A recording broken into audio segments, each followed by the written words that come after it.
Ma vie a pris un tournant inattendu lorsqu'une personne que j'aimais profondément a décidé de suivre un autre chemin. C'est l'histoire d'une relation qui semblait solide, d'une séparation douloureuse et des conséquences qui se sont déroulées au fil du temps.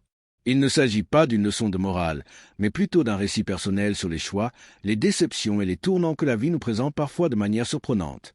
Ce que j'ai vécu est, malheureusement, une réalité pour beaucoup. Le sentiment d'être remplacé et la quête de sens au milieu du chaos émotionnel sont des expériences humaines universelles. J'espère qu'en partageant ma perspective sur ce parcours, vous pourrez vous y reconnaître, qui sait, trouver une nouvelle façon de voir les défis qui se présentent sur votre propre chemin. C'est une invitation à la réflexion sur la résilience. Dans cette vidéo, je vais détailler les événements qui ont mené à la rupture, comment je percevais son nouveau choix et les développements qui ont eu lieu dans les années suivantes. Je ne prétends pas prédire l'avenir ni dicter des vérités absolues, mais plutôt présenter la chronologie d'une expérience de vie en me concentrant sur ma reconstruction et les retournements de situation observés.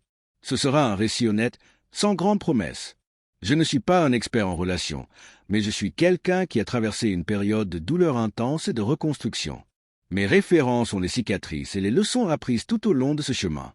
Je crois que, pour avoir vécu cette situation personnellement, je peux offrir un point de vue authentique sur la manière de se relever et d'aller de l'avant, même quand le sol semble s'être dérobé sous nos pieds. Pour comprendre la profondeur des événements qui ont suivi, il est crucial de comprendre d'abord la base sur laquelle notre relation a été construite. Il faut revenir au début, à l'époque où la promesse d'un avenir commun semblait être la seule vérité, avant que tout ne commence à s'effondrer silencieusement, préparant le terrain pour un choix surprenant. Au début, notre relation était comme la plupart des autres, pleine de rêves et de projets partagés. Nous avons passé des années à construire une vie à deux, surmontant des défis et célébrant des réussites qui nous semblaient uniques. Nous croyions en un avenir commun, empreint de complicité et d'un soutien inconditionnel. Ces premières années ont été les fondations d'une confiance que je n'aurais jamais imaginé pouvoir être si profondément ébranlée. Durant cette période, je me consacrais à la relation avec l'intégrité qui m'est propre, cherchant toujours notre croissance mutuelle et son bonheur. Je considérais que nos valeurs étaient alignées et la communication ouverte était un pilier fondamental. Bien que je sache qu'aucune relation n'est parfaite, nous avions la capacité de surmonter les difficultés, toujours dans l'attente de renforcer nos liens et de surmonter ensemble les obstacles. Avec le temps, j'ai réalisé que, peut-être, nos attentes concernant la vie commençaient à diverger subtilement. Alors que je voyais de la valeur dans la stabilité et la planification à long terme, j'ai commencé à remarquer chez elle une recherche d'émotions plus immédiates, une agitation que je n'arrivais pas à déchiffrer complètement. Il est important de reconnaître que chacun vit ses propres vérités, et la mienne était celle d'un engagement inébranlable. Cette dynamique me fait penser à la façon dont, parfois, nous construisons des châteaux de sable sans nous rendre compte que la marée monte.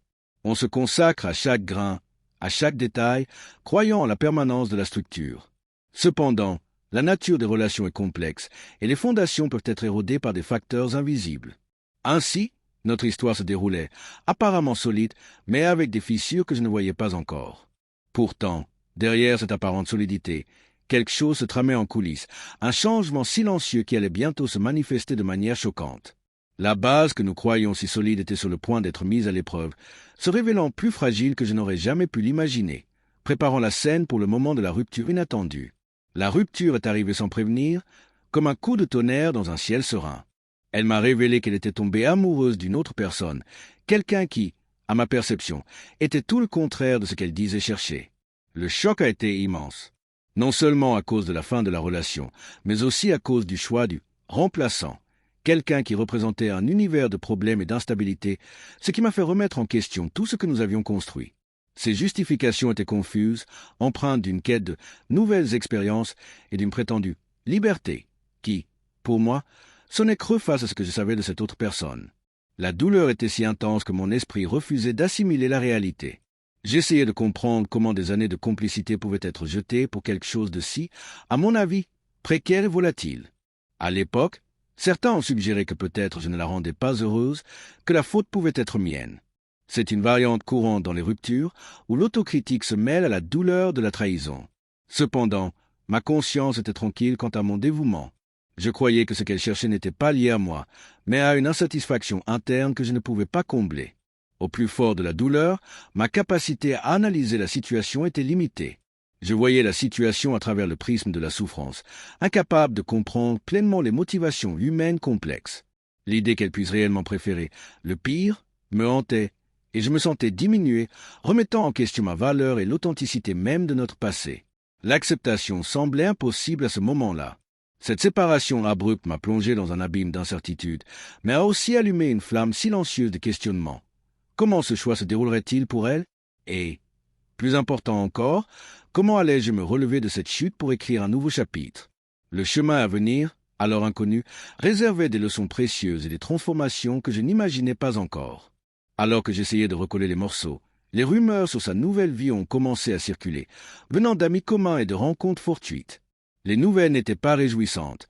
Les problèmes que j'avais anticipés concernant le pire semblaient se confirmer rapidement. J'entendais des récits de désaccords, d'instabilité financière et d'une vie qui semblait très éloignée de celle qu'elle aspirait, soi-disant à nos côtés. Ma douleur se mêlait à la confusion. Comment quelqu'un pouvait-il échanger un Porsche contre une tempête annoncée? Je ressassais mes pensées, ruminant chaque détail de notre relation, cherchant des failles qui justifieraient cette décision. La trahison faisait encore profondément mal, mais la perplexité face à sa nouvelle réalité ajoutait une couche d'amertume et d'incompréhension à mon angoisse. L'impact émotionnel était dévastateur. Je me sentais comme un étranger dans ma propre vie, désorienté et sans but. L'image d'un avenir construit s'était réduite en poussière, et la blessure du rejet me brûlait. Je remettais en question ma propre capacité de discernement et à quel point j'avais pu me tromper sur la personne que j'avais aimée. C'était un véritable tourbillon d'émotions contradictoires, épuisantes. Pour tenter de trouver un sens, je m'accrochais à l'idée que ce n'était peut-être qu'une phase, une erreur irréfléchie, et qu'elle reviendrait. Je cherchais des schémas, des justifications, n'importe quoi qui pourrait donner une logique à l'inexplicable. Ces quêtes incessantes de réponses, cependant, ne faisaient que me maintenir prisonnier du passé, m'empêchant de commencer à regarder vers l'avant et à guérir mes blessures. Pourtant, la vérité est que cette expérience, aussi douloureuse soit-elle, m'a propulsé. Cette douleur profonde et le besoin de comprendre m'ont conduit à un tournant, où la seule issue possible était de me concentrer sur moi-même et d'entamer un parcours de transformation que je n'aurais jamais imaginé être si essentiel. C'est dans ces jours sombres, alors que la douleur et l'incompréhension semblaient m'écraser, que j'ai pris une décision cruciale. Je ne pouvais pas contrôler ses choix, mais je pouvais contrôler les miens. J'ai décidé que l'énergie dépensée en lamentation serait désormais dirigée vers ma propre croissance. Ce fut l'engagement le plus important que j'ai pris envers moi-même après la rupture, un vœu d'amélioration personnelle irréductible. J'ai commencé à agir de manière concrète. Je me suis plongé dans le travail avec une intensité renouvelée, cherchant de nouveaux défis et perfectionnant mes compétences. De plus, je me suis consacré à d'anciens passe-temps et j'ai exploré de nouveaux centres d'intérêt, comme la pratique de sport et le bénévolat. Cette concentration sur des activités constructives m'a aidé à combler le vide et à redécouvrir des plaisirs que j'avais laissés de côté. Le processus de guérison n'a pas été linéaire, mais un parcours plein de hauts et de bas, de jours de lumière et de nuits d'introspection. Il y a eu des moments de rechute, de nostalgie et de questionnement. Cependant, chaque petite victoire, chaque nouvel apprentissage, chaque sourire sincère que je parvenais à m'arracher, servait de pas important vers la récupération de mon estime de soi et de mon bien-être. Peu à peu, j'ai recommencé à me valoriser. J'ai réalisé que ma valeur n'était pas liée à l'approbation d'une autre personne, mais à ma propre essence et à ma capacité à me reconstruire. Cette redécouverte a été libératrice, montrant que la résilience est un muscle qui se renforce à chaque défi surmonté. Je devenais une version plus forte et plus consciente de qui j'étais. Le temps, avec sa sagesse implacable, a passé. Nos vies, autrefois si entrelacées, ont commencé à suivre des chemins distincts, mais une connexion subtile flottait encore dans l'air. Les souvenirs demeuraient, et avec eux, la possibilité d'une nouvelle rencontre ou de nouvelles informations qui pourraient révéler les développements de ces choix initiaux. À mesure que je me reconstruisais, l'éloignement entre nos vies est devenu inévitable. Nos cercles sociaux ont commencé à se séparer naturellement, et les rencontres sont devenues de plus en plus rares. J'étais immergé dans mon parcours de découverte de soi, et elle, dans les complexités de sa nouvelle relation. C'était comme si la vie traçait de nouveaux chemins pour chacun de nous, nous éloignant physiquement et émotionnellement. Cependant, de temps en temps, quelques informations me parvenaient, généralement par le biais d'amis communs qui restaient en contact avec nous deux. Ils rapportaient des observations sur sa relation avec le pire, et ce n'étaient pas des récits de bonheur ou de stabilité. Au contraire, les descriptions évoquaient une dynamique tumultueuse, ponctuée de conflits et d'une incertitude constante quant à l'avenir. Ces indices, bien que non directs, renforçaient l'impression que sa situation était bien différente du conte de fait qu'elle espérait peut-être. Il y avait des signes que les difficultés financières et les problèmes de comportement de son partenaire s'intensifiaient, impactant significativement sa routine et son bien-être. C'était un récit de défis croissants et de désillusions. Mon attitude face à ces indices était celle d'une curiosité distante, mais sans aucun désir de malveillance. Je ne lui souhaitais pas l'échec, mais je ne pouvais pas non plus ignorer le contraste avec ma propre évolution. J'observais simplement, sans interférer, comment les choix qui nous avaient séparés semblaient produire des fruits très différents de ceux que je récoltais dans ma propre moisson personnelle. C'était comme si le destin préparait lentement le terrain pour un dénouement, un point culminant que, bien que je ne le souhaite pas, semblait de plus en plus inévitable. La graine d'un changement imminent était plantée, et moi, de ma nouvelle perspective, j'attendais les prochains chapitres de cette histoire qui, d'une certaine manière, me touchait encore. Le calme qui a suivi l'éloignement a été rompu par des nouvelles plus percutantes sur sa vie. Ce n'était plus seulement des rumeurs. Les informations indiquaient que la relation avec le pire se désagrégeait de manière turbulente. Les problèmes qui n'étaient auparavant que des chuchotements devenaient maintenant plus évidents, faisant écho à ce que j'avais déjà, d'une certaine manière, anticipé dans mes moments de réflexion sur ce choix. Les détails qui me parvenaient étaient spécifiques et alarmants. On parlait de dettes croissantes, d'instabilité professionnelle du partenaire et de comportements impulsifs qui engendraient une tension constante. Il semblait que sa quête de liberté et de nouvelles émotions l'avait menée sur un chemin de préoccupation et d'insécurité qu'elle n'était peut-être pas prête à affronter, brisant l'illusion initiale. Pendant ce temps, ma propre vie suivait une trajectoire ascendante. J'avais trouvé un nouveau but, la stabilité et la paix intérieure. Le contraste entre mon évolution et ce que j'entendais sur sa stagnation, voire son déclin, était net.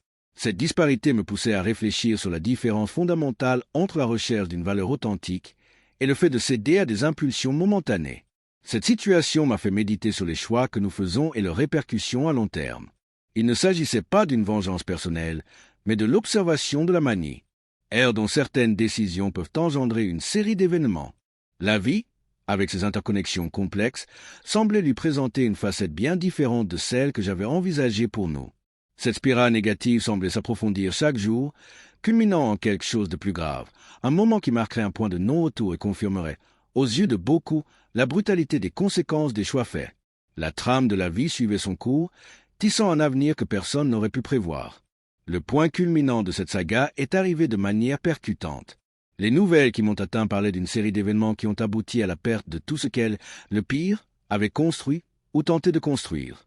Il y a eu un effondrement financier, la perte de leur foyer, enfin, la fin définitive de la relation, entourée d'une mer de ressentiments et d'accusations mutuelles. Ce fut un dénouement regrettable et public. Les conséquences directes ont été sévères. Elle a dû repartir de zéro, faisant face à des difficultés que je ne lui aurais jamais souhaitées, malgré tout. Elle s'est retrouvée seule, endettée et avec la nécessité de reconstruire sa vie sans le soutien que, un jour, je lui avais offert. Ce fut une période de grande instabilité et de souffrance qui s'est prolongée longtemps, affectant sa santé et son bien-être. La brutalité de ces événements résidait dans la vitesse et l'intensité avec lesquelles tout s'est effondré.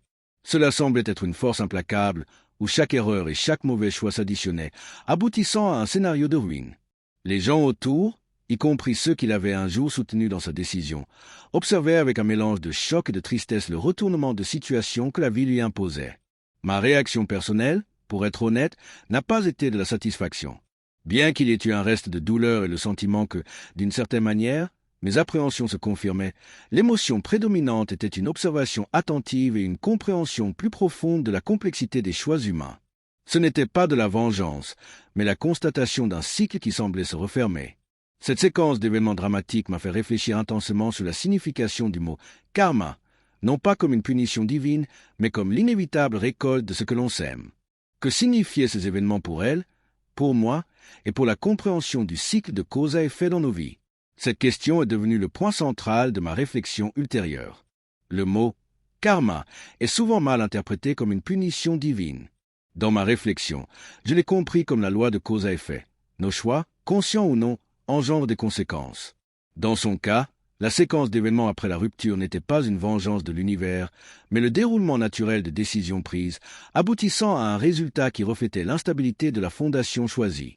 Les leçons que j'ai tirées de cette expérience ont été profondes. J'ai appris que la vraie valeur réside dans l'intégrité et la confiance en soi, non dans l'approbation des autres.